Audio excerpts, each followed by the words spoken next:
and welcome to Have I Got News For You? I'm Sue Perkins, and in the news this week, after the winner of the Bake Off is announced, the producers reveal from all the thousands who entered the person who actually came last.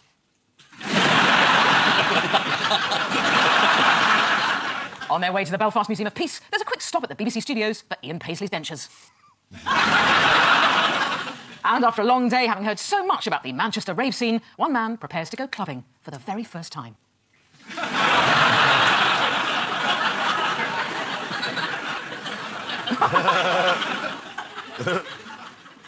And again.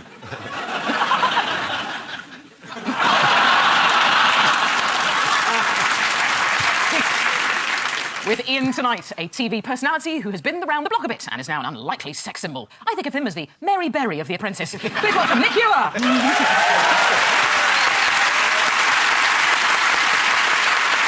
And joining Paul tonight is a comedian who looks exactly like the portrait in Richard Branson's attic. Please welcome Tony Law. And so we start with the bigger stories of the week. First up, Ian and Nick, take a look at this. Pinball. There's a game of chance. There's a kiss for everyone, not for you, Nick. Oh, big one for Danny. Let's vote. Who's a friend of Nick's? They've all had them now. UKIP, Tories, Labour, and that was the Lib conference. It's the least of all the big conferences. Did you go, Nick? I didn't. The problem is that I'm in turmoil politically. Oh, really? Why? Because no way am I voting for the Tories. I've never voted for the Tories. I've always voted Labour, even... Did you vote for Kinnock? Come on. We can all make mistakes. It was post-Sheffield. Now, what's been the theme of the Lib Dem conference this week? We're still here. They're down to 6%, so it should have been a really gloomy conference, but they seem terribly happy. I feel they're not going to lose any voters to UKIP. Partly because they don't really have any voters. Yeah. So that makes them in quite a strong position. They're the only party who think they're going to be in the next government, and they're probably right. Even if they're wiped out, there's going to be some sort of coalition with Clegg in charge. Yeah. So it's vote anything, get Clegg. The main theme tended to be it wasn't us that did all the bad stuff, it was the Tories. We just did the stuff that worked. I mean, Clegg's theme was basically the Tories are really evil and I'm going to go into coalition with them again. It's quite a tough pitch. But, you know, they clapped a bit. Yeah, they did. His wife clapped. Talking about wives... Yes. Very interesting. I went to that Pride of Britain thing the other day, right. and Cameron got up there, and Sam Camp, who my son-in-law snogged at school... She said she was correct. She said nothing. What were the other school prizes? I met Sam Cam once, and I said, my son-in-law sends his warmest regards. And she said, really? And she asked his name, I showed that. And I said, he told me he snogged you. And she said, he was a very naughty boy. And I said, he said, you were great. This has gone dark and pervy. True story. True story. And you still don't know how to vote. Clegg used an odd American phrase to describe the Tories, beating up on the poor. Why would you say that? Why do you beat up on someone? Do you use that in Canada as a Canadian thing? I don't remember. In Trinidad they do, though. They beat up on people. They say beat up on. Do you think Sounds that's nicer where like Clegg got that. it from? Of course he did. I was with Cleggy out there for Carnival. Guy's nuts. What do you think he's got no ideas? How many... We hit it hard. Yes. Rum punch, Clegg style. Oh, man, too much hot sauce on the roti, huh? You're right, it is good accent. What did Nick change 4 times in one day? His clothes. He had a different outfit for every policy change. Yeah. Let's have some pictures of these clothes. There they all are.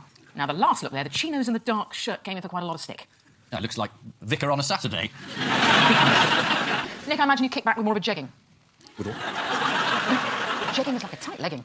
Oh, come on. Yes. Now, who else is disgruntled? This is according to Lib Dem policy chief Duncan Brack. Mrs. Brack. Not Mrs. Brack. He said the Lib Dem vote is public sector workers, students and intellectuals, and we have contrived to fuck them all off. Was that part of their party political broadcast? How do you become an intellectual? It's not just enough to say you're an intellectual. Other people have to recognise your intellect, don't they? No, I just say it. You just say it. Just say it. Yeah. I'm an intellectual. Yeah. Done. Yeah. Winner. So when people ask you what you do, you just go, I'm an intellectual. I'm a philosopher. And homeless. According to the Mail's snobbery correspondent, Quentin Letts, what is... Oh. Did your son-in-law also snog him? He's not witty, he's cruel and unkind. I don't care for him. And he's our special guest here tonight. He said that something was wrong with the prospective Lib Dem leader, who's called Tim Farron. What did he say was wrong with Tim? Oh, there's a list brewing. He said he was ostentatiously northern.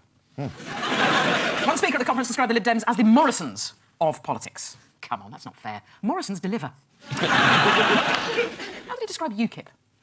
It'd be funny if they're like Lidl, because that's like all foreign. Lidl is right. Lidl is right. Is it? And also, what... That was an accident. I didn't mean to get that right. Lidl and Aldi. Why did UKIP get Aldi? They're Poundland, surely.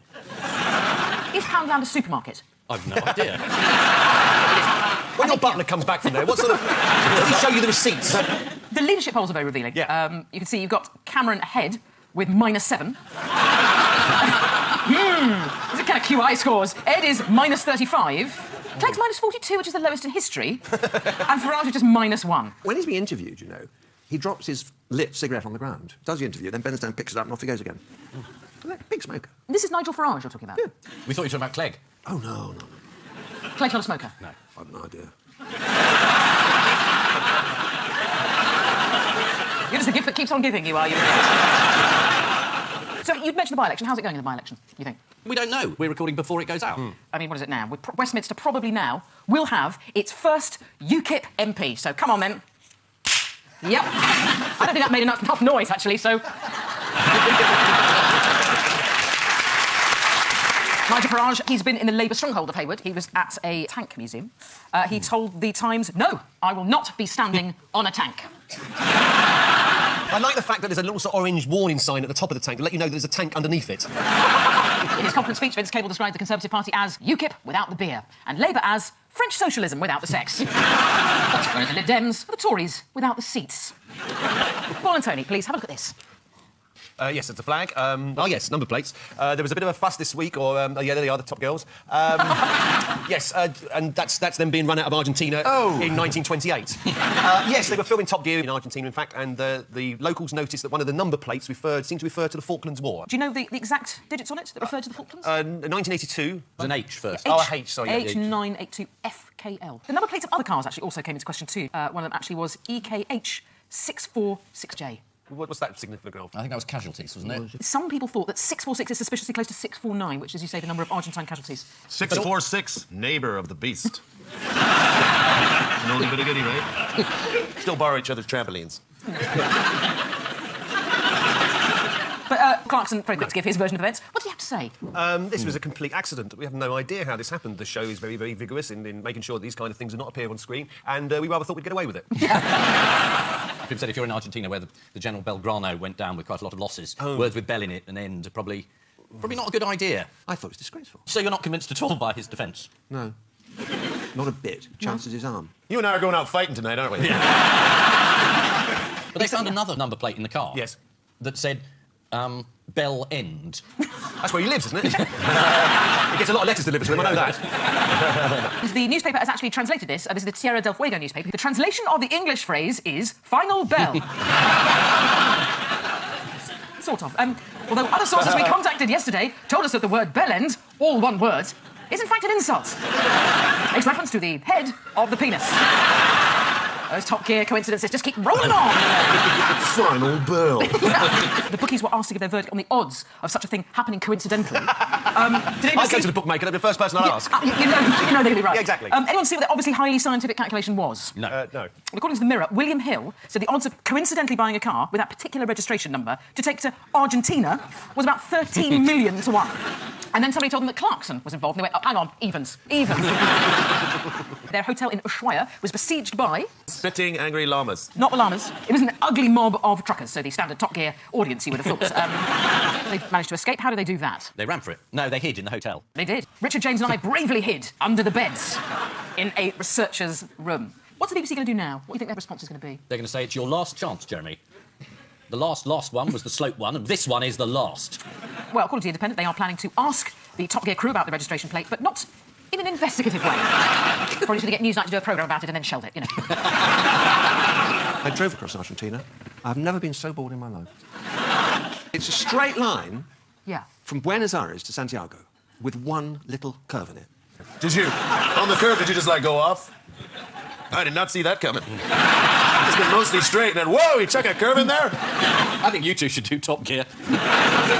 So it wasn't a successful or spur-of-the-moment holiday? It was awful. The only good thing was I went to see Allende's Palace in Santiago. It's got the biggest flag in the world outside it. And if you go at midnight... And the largest pencil, I believe. Was the steak good, though? I was wondering. The steaks were good in Buenos Aires. Fantastic. Lomo steak. Lomo? Lomo. What's that? It's a steak. Okay. I like how you said it like Nick, I'm going to ask you a question. When was the last time you were excited by anything? So, this is Top Gear's trip to Argentina with Jeremy Clarkson once again proving to be about as welcome around the world as the Ebola virus. Some people admire Clarkson's attempts to wind up foreigners, but I'll only be impressed when he drives into ISIS-held territory with a number plate that reads 1515 GAY. Jeremy Clarkson described how he hid under the bed in a researcher's room, which he normally only does when the researcher's husband comes home. Ian and Nick, here's another one for you. That's the police. Someone listening in. The police have been caught trying to find journalists' sources, which everybody used to think what wasn't legal. But due to something called RIPA, which is not a sort of BBC One 9 o'clock thriller, it's the Regulation of Investigative Powers Act. The police can do this. They don't even have to ask a judge. They can just go straight in and say, I want the phone records of that journalist because I want to find out who his source is. It is quite serious. And it's, you don't have to feel sorry for journalists, but if they can do it to journalists, they can do it to all of you. You're absolutely right. They're not hacking into phones, but they are allowed to get, as you say, phone records of who's phoning. It's very, very interesting. You'll remember this. Some years ago, I had to give evidence for the DTI in a case called the City Slickers case. And they asked me for my phone records, and I said, I don't keep them. They said, oh, well, what a shame. Anyway, they got them. The DTI just got them. They got them anyway? Oh, yeah, absolutely. Do you remember that was the one when Piers Morgan was editor of The Mirror at the time, I think? He was, yes. Yeah. I gave evidence against The Mirror. Did you do it in that voice? To protect your identity, did you appear as a 7-year-old girl? That's big. Behind the screen. You're right. It all hinges on RIPA. Kate Hazard, just this year, how many times on average they've used this power? 11. 11 is getting near. They've actually used... Well, it's hard to disclose official statistics because 26 police forces have refused to say, but the official estimate is that last year, 514,000 occasions this was used. That's 1,400 times a day. Mainly, I think, just looking through your stuff, Nick. What's Hume got to do with it? He was driving a car when he said he wasn't driving a car. Exactly. He said his wife was driving the car. Yeah. And then the Mail on Sunday had this story, and then Kent police wanted to find out how they got the story. So they thought they could ask the journalist, but the journalist would say no. So they said, oh, right, we'll just go and get the records. So they went and got the records and they found the source. Which, I mean, it is quite dangerous, really. And it's meant to be to, find terror suspects, which we're all, that sounds like a very good idea. Yeah. But, Chris Hume, there's a lot of things I've got against him, but being a terror suspect isn't one of them. Meanwhile, what's he been up to? Was he trying to get his costs back? He is. He's got a share of his costs amount to £77,000, and the trial, of course, cost tens of thousands more than it needed to. Because he pleaded not guilty. Until the very bitter end. Yeah. Yeah. That's outrageous. That's the only bit of news that's made me angry. Does that excite you, Nick? Very much. He's got a personalised number plate. That shows the sort of chap he is. Justice Secretary Chris Grayling is suggesting what? That we leave the European Convention on Human Rights, Yes. which is the one that enshrines the code about journalists not having to reveal their sources. Absolutely. Two contrary ideas for the Sun to put in their head. And talking of police, this is the lobby at the headquarters of Cheshire Police HQ. What happened next? Well, when one sees sliding closing doors, one assumes that they won't open when the man walks towards them. So he's going at quite some speed. He bounces off that, falls back onto that rubber mat there, which is made of solid rubber, which propels him back upwards again. And over the course of the next 14 hours, he steadily knocks himself unconscious. That would be a better way to go, perhaps, but this is exactly what happened. Just every day.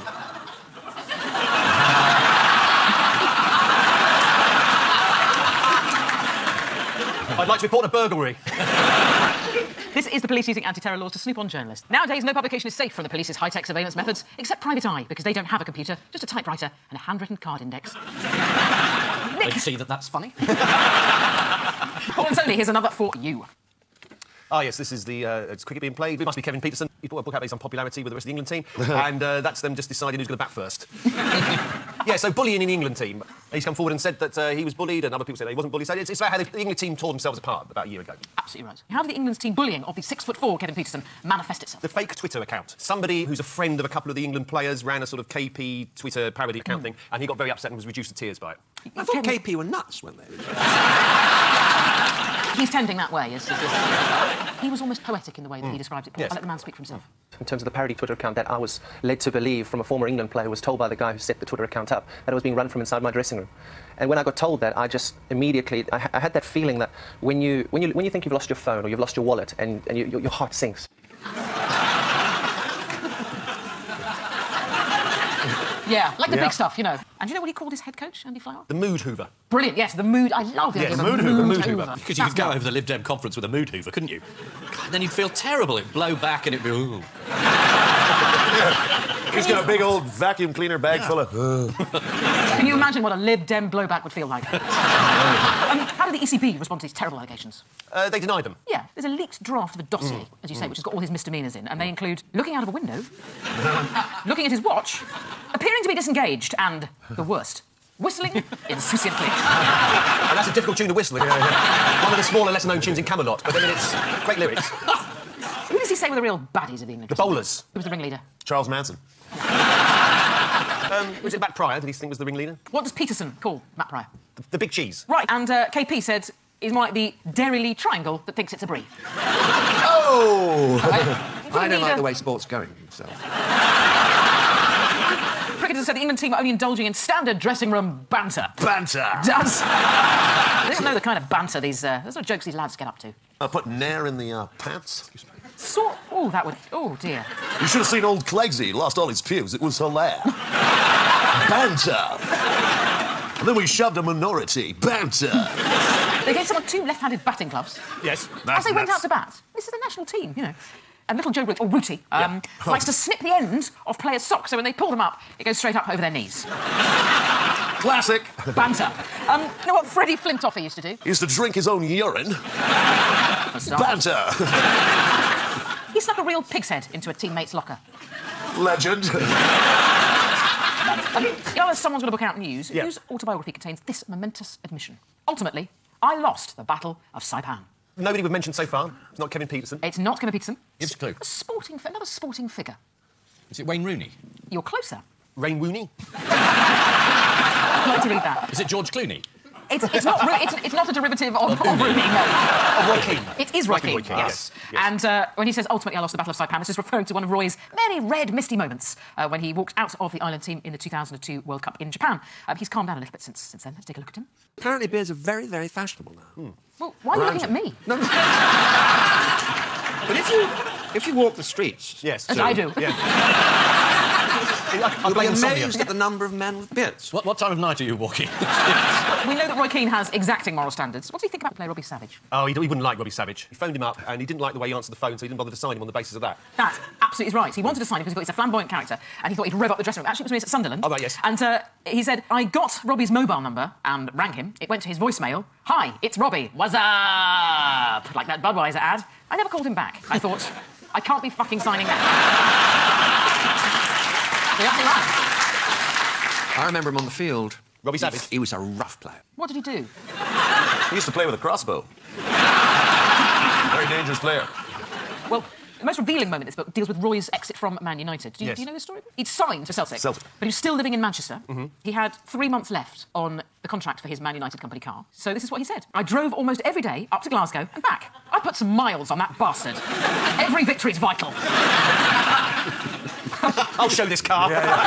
Kevin Peterson savagely criticised Matt Pryor in his new book, calling him the big cheese and saying he was a negative influence. Horrendous, backstabbing, bullying, grinding guys down. Calm down, Kevin. It's not like he took your baked Alaska out of the freezer. Banter! Victim of one of Keane's tackles mocked his recent beard, tweeting this picture. Well, I think it's unfair to compare him to Saddam, as Roy Keane actually was capable of launching a violent attack within 45 minutes. And so to round 2, the one-armed bandit of news. Fingers on Buzzer's team. Here we go.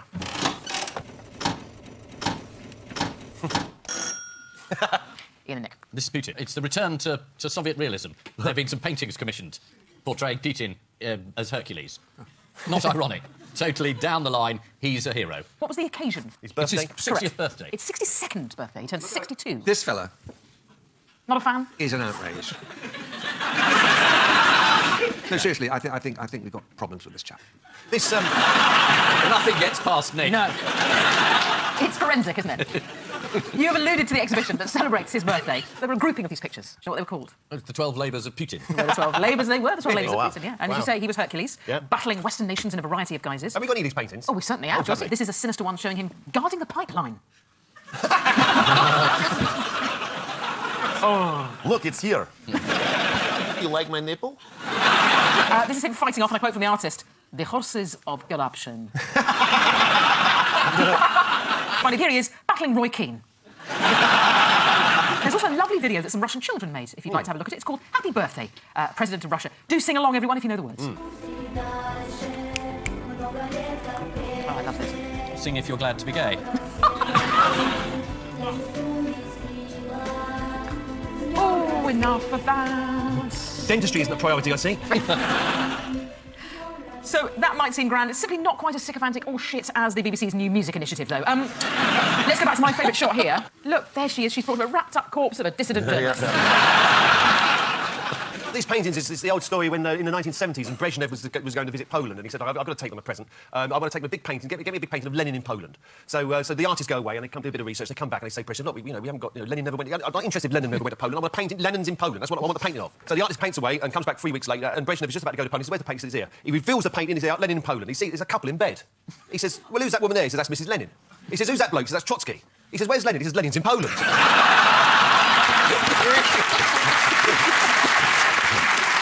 Fingers on buzzers, please, teams. There's a cat that's obsessed with the Great British Bake Off. He doesn't seem to be that obsessed with it at the moment, he's got his back to it, but generally speaking, this was a cat that was, I think it's got some backstory. Whenever it comes on, it just sticks its head on the screen and it picks up a lot of static electricity, and at the end of the programme, you can just sort of rub it on your shirt and stick it on the wall. It's right, it's the news that... I'll take any viewers I can get. Yeah. Roger the Rescue Cats has been helped through a foot injury. So it's not just that he likes the show, it has a cathartic effect, apparently. Yeah. How did this love manifest itself? Writing love letters to that one who looks like he's in a porn movie. What's he called? Paul Hollywood. Yeah. Circa 1986, you know what I mean? I didn't know I his have early come to work. fix your pipes.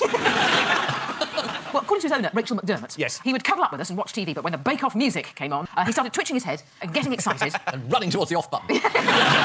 What are his owners worried about? That they're putting too many human characteristics into their cat.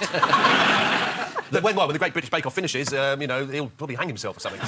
They are absolutely worried exactly about that. They say, I don't know what he'll do after the final. Join the club, love. This is all I've got till May. This is Roger the cat. He was cured, as Paul said, of his injuries thanks to the Great British Bake Off. Just goes to show all sorts of people watch Bake Off, even single women with cats. Am I the only person in the whole country who's never seen a single episode? Is it too late? I've never seen a single episode. It's awful. Everybody says you've got to watch it. It's just brilliant. But cooking, if I start watching your God. programme, her anymore, it's a slippery slope. Right, what towards New Mandem? I only just recently discovered where the kitchen is. I'm certainly not bloody going in there. And I'm certainly not turning anything on. UKIP is beckoning. Time now for the odd one out round. Ian, Nick, your four are a hyena in Japan, John Donne, Greg Wallace, and Thor. What about Strictly? The hyena's still in it, yeah. It's not about Strictly. Thor's about to become a woman. That must be the clue. It's very good, yes. That must be Marvel Absolutely. Comics are going to bring out a female version of Thora, presumably. It's Torah. In which the mighty god finds a biscuit down the back of the sofa. It's at last, Alan Bennett. We meet at last. I'm just an evil genius, I suppose. More of that. It's about so the hyena. They don't know if it's a boy or a girl. Thor's changing gender, but that's as far as I get, I'm afraid. So Greg Wallace is the odd one out. Without knowing whatever reason. Greg why. Wallace is the He is the odd one but out. Yeah. can you think why Greg would be the odd one out? Because he is a woman. Well, I'll give it to you because you're on the right track. Yeah. They've all been replaced by females, except MasterChef host Greg Wallace, who got into trouble this week for saying that 2 women couldn't present MasterChef because it's too blokey. So has he been replaced on a banknote or something? What, Greg Wallace? Is he on a banknote? Yes, on £10 note. No, I was thinking of John Donne. No, he has been replaced by Hertford College because they want to put more women on their walls. They have taken the picture of John Donne down. John Dunn. Room for both of them. Not in this world, Nick. There's a new order coming in and it's got tits.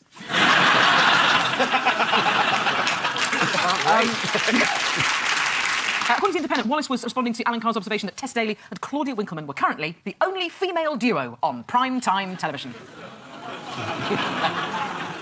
What other revelations emerged about Greg in the run-up to his Strictly appearance? No pants. Exactly. Greg went commando. Yep. When his tailored trousers split in a rehearsal with his dance partner, Aliona, Greg said, Aliona laughed until she realised I wasn't wearing underwear. I never do. She went, I've been dancing with you for 2 weeks and this thing has been swinging around. Marvel Comics have made the momentous decision to have Thor undergo a sex change. Will Hollywood follow suit? Well, he's tempted, and Mary Berry says she'll stand by him. Now, a zoo in Japan's been forced to postpone its hyena breeding programme after discovering both of its hyenas were male after 4 years. What was the zoo's excuse? They were laughing so much they thought we were having a good time. So they've all been replaced by females, except MasterChef host Greg Wallace. Before being voted off Strictly, Greg Wallace said he was never, ever going to have an affair with his partner, Aliona Villali, as she's not one of the happy cuddlies. She probably is, Greg, just not with one of the chubby baldies.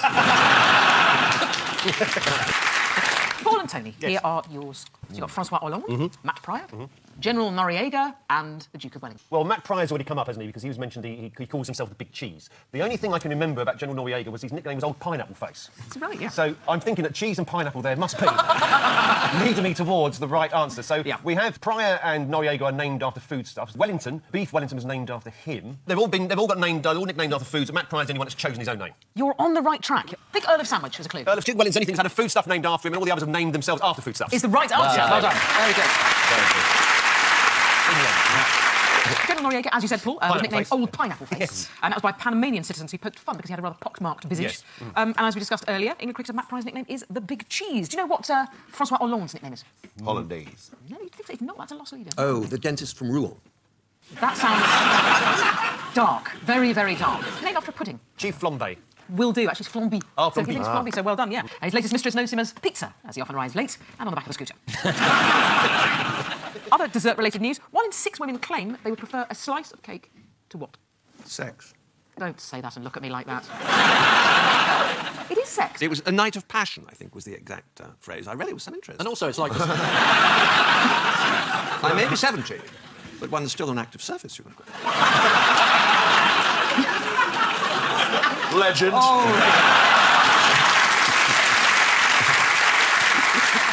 Time now for the Missing Words Round, which this week features as its guest publication the British Brick Society magazine. Full of speculation about bricks, but nothing concrete. And we start with Lord Sugar. I'm what? I'm Melanie at weekends. I'm not a bully, he said this week. He did. He said, I'm no bully. The Apprentice returns next week, of course. Last year there were 16. This year there are 20 people, all vying for the opportunity to be locked in litigation with Lord Sugar in about 18 months' time. Next, man builds life-size Cliff Richard to what? Pass the time. Help the police with their inquiries. To impress his wife. Wives are involved. It's actually to protect wife. Oh. So, yeah. Let's see the Cliff doll in action. Yep. Got a bit of Jackson in him. Yeah, a bit Michael Jackson. Well, let's rephrase that, but I think he looks a little bit like him. Next, man rolls what off a hill? Himself, very awkwardly. No. Man rolls giant 6-foot testicle. Oh, yeah. Thomas Cantley has been travelling through North America with a giant testicle, whereas Richard Hammond and James May have been travelling through South America with a massive dick. And next, Coronation Street features what? Northerners. Coronation Street features thousands of bricks. Oh, what? Cobblestone, bricks, houses. I think that's pretty good. It features 400,000 bricks. Is the answer to that. They've rebuilt the Coronation Street set in Salford, and apparently 400,000 bricks were used, including 140,000 reclaimed bricks. Oh, there's a lot of cars back on wheels. Next, Jesus Christ had no what? Fun. Mobile phone signal. The answer was simply beard. Jesus Christ had no beard. Oh, yes, they found a very early drawing where he doesn't have a beard. When was the first thing that he did that was of note? Smoked weed in high school. 4th century engraving this was in. You were absolutely right. It's very early manuscript shows Jesus clean-shaven. However, some theologians remain convinced that Jesus did have a beard. And the church is going to solve this debate the only way they know how, with a brutal, millennium-long schism. Finally, Britain's dullest men, what? Rarely get laid in a straight line. They pose for a 2015 calendar. Oh, blimey. Yeah. Here's Mr. September. Wow. So, the final scores are, with 5 points, we've got Ian and Nick, but soaring ahead with a magnificent 12 this week, it's Paul and Tony. Wow.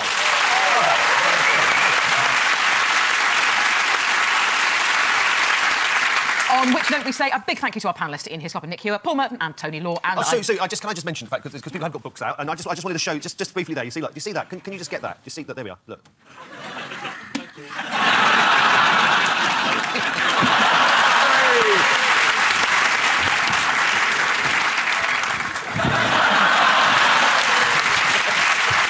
And I leave you with news that during his speech to students at his old school, Prince Philip decides to try out some of his edgier material. At a Burger King, there's disappointment for one customer as he's told they don't serve shakes. And at a pub in Clacton, the barman still hasn't returned 5 hours after saying he needed to change a barrel. Good night.